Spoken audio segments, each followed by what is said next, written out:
Now, despite YouTube being a visual medium primarily, if you've got crap audio, people are going to turn off your video. Now, people will accept shaky footage, action cam footage, noisy footage even, but if your audio is being killed by wind noise, or it's hissy and crackling and popping and all kinds of stuff, people are going to turn off your video and go and watch something else. Now, if you want ultimate flexibility, you could get yourself a wireless microphone setup, which is what I want to talk about today, the Fulaim X5. Now, a lot of people have been referring to the Fulaim X5 as the DJI Killer. I'm not going to call it that because I don't have a DJI to compare it to, but it does have a similar feature set on paper. What I am going to be comparing it to, though, at least in part, is the Synco microphone that I've been using up until this point.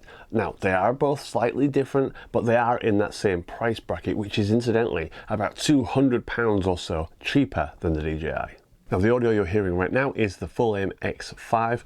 The transmitter is just there under my shirt. That, what you can see there, is a magnet on the back of it. Receiver is on top of the GH5, and we just record it straight into the camera. I will do some audio comparisons in a little bit, where you're probably going to be better off using headphones to listen to it, but I'll do in camera, and then I will also do some zoom recordings as well, so that you can compare the difference between the two. Now, obviously, if you're using a different camera system, your audio will sound slightly different anyway. I noticed that the Olympus is pretty decent, but it does have quite hissy preamps. The Lumix is much better in my opinion. All right, so let's have a look what's in the box of the Fulaim X5.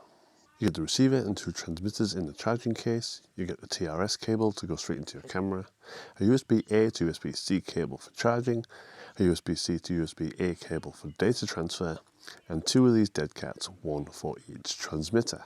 Neither of the transmitters have a screen on them, but the receiver does have this small TFT screen that gives you all the information you need regarding connectivity, levels, battery output, and the mode that you're in, whether that be mono, stereo, or the safety mode, in which the right channel is recorded at 6 decibels less than the left channel, to give you that little bit of flexibility in post in case your audio levels fluctuate while you're out recording. Connectivity on the Fulaim X5 couldn't be easier. All you do is you open up the lid, everything automatically turns on and connects to itself, so you've got no worries about pairing or anything like that. Straight out of the box, this thing just works. Inside the case, you also get these two connectors for mobile phones. You've got USB-C to USB-C and USB-C to Lightning connector, so you've got no problems connecting whatever phone you use. Now, the X5 doesn't have any type of weather sealing to speak of, so please be careful with this if you are using it in heavy rain or near water of any sort. Of course, we have to do the obligatory dead cat test. These things are notoriously good at just popping off and getting lost. So I usually do this whereby I grab this thing and give it a good old shake. And if it stands up to this, the likelihood is it's not going to jump off just by being rubbed against your jacket. So finally, let's talk about battery life. Combined with a fully charged case and everything, you get 18 hours of runtime with this thing. That's 6 hours for the kit, and you can recharge 2 times with the battery case, which to me is absolutely fantastic. Now, we've got all the tech jargon out of the way. Before we get onto the range test, I just want to add that all of the audio you've heard so far is in my house. It's not a treated room, there's no acoustic blankets or acoustic paneling. This is my reality when recording these videos, and if you're doing YouTube at home, this is likely your reality too. So this is the audio you can expect before post-production. All right, so let's go do this range test, because the Fulaim X5 apparently has a 200 meter line of sight range, which is more than I'm ever going to use for my type of videos, but still fun to have if you need it. Now, when it comes to no line of sight, this is where the Synco that I've been using previously has a one-up for the Fulaim, but also the Fulaim does have a workaround, which I'll get to in just a second. The Synco no line of sight is actually very impressive. If you've watched any of the videos on my other channel, specifically the last one at the coast, there's a scene where I walk away from the camera and I'm talking and the signal doesn't break, it doesn't crackle, it's just absolutely spot on, as if I was still looking at the camera. So like I already said, I'm using the Pro Capture mode on the EM1 Mark II. And this will allow me to get a whole bunch of frames. Hopefully, one of which will look cool. So I'll be interested to see how the Fulaim compares to that, but it's a little trick. It has internal recording. The Synco doesn't. And this is probably why this has been referred to as the DJI Killer, because like I say, spec for spec on paper, the thing is very similar to what DJI are offering for a significantly lower price. So let's go do this range test and see how it holds up. Alright, so let's get this range test done. I'm just going to walk down this path behind me. It's reasonably straight. There are a few trees that I'm going to go through, so that might have a little bit of an impact on the signal. But generally speaking, I'm just going to walk down there, a couple paces, turn around, see if the line of sight thing works, see where it cuts off with no line of sight, which is going to be blocked by my body, and then yeah, just see how far this thing goes. I'm not measuring this exactly. It's that far. Alright, let's do it. So walking 2, 3, 4, 5, 6, 7, 8, 9, 10.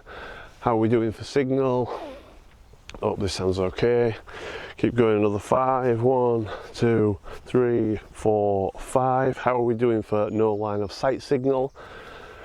Line of sight signal should be okay still at this point. I hope it should be, at least anyway. Let's do another 5. 1, 2, 3, 4, 5. Right, so at like 20 paces now. Line of sight. This is no line of sight. Hopefully we're still sounding good when we're facing the transmitter receiver. 1, 2, 3, 4, 5. Right, and this is putting us right before these trees. And hopefully this, while I'm still looking at the camera, is still giving us a nice clear signal, because we are, I don't know, 30 meters maybe. It's definitely not 200 meters yet. 1, 2, 3, 4, 5. Right then, we're now in the trees. Another 5 paces. Let's keep going. 1, 2.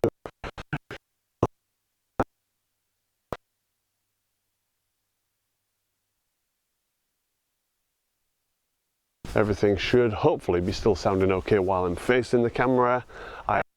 So as you heard, the no line of sight signal dropped pretty quickly. It was a little bit better than I expected, but no surprise there.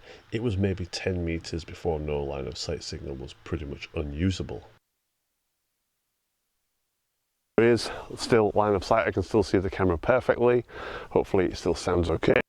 Another thing I noticed is that re-establishing line of sight usually meant that there was a 1 or 2 second delay before the audio actually kicks back in, so just bear that in mind. It is, but it's now at a point where I would never use it at this distance anyway, but if you're using a telephoto lens you may need to. So what I'm going to do now is I'm going to switch between the internal recording and the external recording into the camera so that you can see the benefit of having this internal recording as a backup. Hopefully it still is picking up while I'm facing the camera.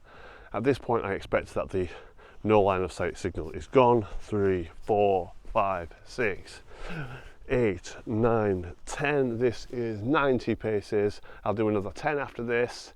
I think that should be sufficient to this thing. Hopefully. Again, we're still getting a signal. We are going through the trees now though, and the path is like meandering a bit. Let's see.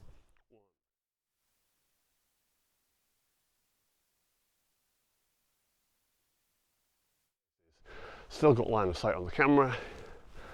Hopefully you can still hear me while I'm facing the camera. This is a hell of a distance away.